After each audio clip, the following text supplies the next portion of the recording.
Hey guys, happy Sunday. So today, as I was getting ready for church, the word of the Lord came to my spirit and I wanted to share it with you. You know, many times in the Bible, especially around the book of Acts, also in the Gospels, we see a lot of persistence. A lot of persistence, nevertheless, the situation that is brought by the disciples, the apostles, as they going around different cities, different nations, crossing borders, traveling through sea by feet. They faced many attacks. And I was just thinking about how that type of living can either really take you down if you do not have the bigger picture or the revelation of the Lord in terms of what he also walked through. Because he says that if we're his disciples, that we need to walk like him. And he also told the disciples in the Gospels that when he leaves, he is leaving them with the Holy Spirit to guide them, to protect them, because he knows that they will need him.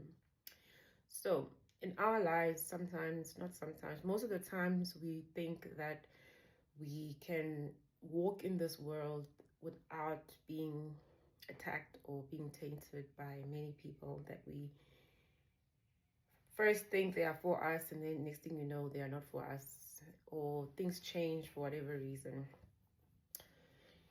I was listening to the study of the Apostle Paul, his life, and just towards the end, when he is writing to his protege Timothy about what is he left to do now that he's about to leave. He's about to be, you know, taken out by the Romans, if I'm not mistaken, and he's been in prison. He's just gone through the most. And throughout Paul's life, from the book of Acts into the different letters, we see that he was met with a lot of challenges, a lot of attacks. However, he stayed firm. He stayed content. You know, he writes in the book of the Philippians, I have been content with whatever state I'm in, whether I'm in lack or I'm in plenty.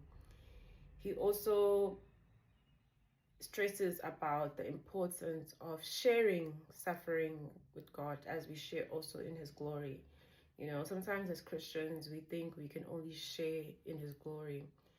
But for us to be like Christ, we actually need to also share in his suffering, right?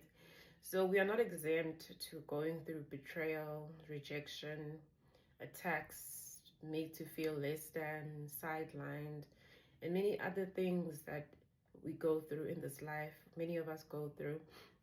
You know, the world, I was chatting to my sister the other day, the world tries to remind us of just how much we don't fit in it. You know, it's really up to us as Christians, as children of God, to change the narrative in terms of what God says about what does my people in living look like, you know? For example, why is it that the barrier of entry into like an example, a hotel requires you to either be a business person, to be employed, to have a credit card, check card.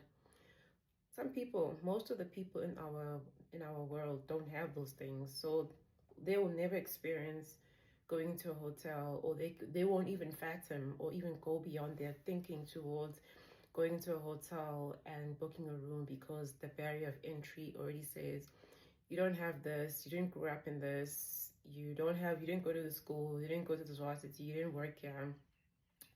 This world, I can give you many examples. This world tries to break us down in terms of what fits and what doesn't fit. And it's up to us to start changing the narrative in terms of what does success actually look like. I know that the idea of success and the parameters, or the entry barrier, whatever, has been very one-sided. I can go through, like I mentioned, to many examples. The life that we are living now in this world is getting more darker and darker, and you're either blind or deaf to see that, wow, this world really tries to put one in such a low place. And we see people going through depression, going through many forms of mental illness, because either that they couldn't fight through the battles of this world that tries to remind them that they can't get in, that they need this to get this. And I think it's up to us as believers to say, no, you actually don't. No, you could actually go there. Why? Who told you you can't? You know, we need to start changing the narrative in terms of what success actually looks like. And obviously God, we trust God to help us to create means where we don't need a lot of worldly systems to actually get in and create those forums, remove the barriers of entries for people who might never ever, as an example, going to a hotel, you know. So I was just thinking about this morning, and on top of what I reflected on with my sister earlier in the week. And I think it's time for us as believers to really try and see things and then say, nah, that's not kingdom, right? And let's not try and meddle with the world system through kingdom mindset. We need to shift the world through kingdom mindset, not the other way around. So let's not try and fit in with the world as well, because we want to show them that we are as well. We need to define what success looks like. Success looks like, God says, feed my sheep, take care of the lowly, take care of the widow. He gives us gifts to be able to create wealth that is not going to reflect the world, but reflect his kingdom. So I pray that maybe if you have a different view about this, if maybe God has also confirmed to you in many different forms during the course of the week, maybe the course of the month, let me know what you think. Have an awesome day. Bye.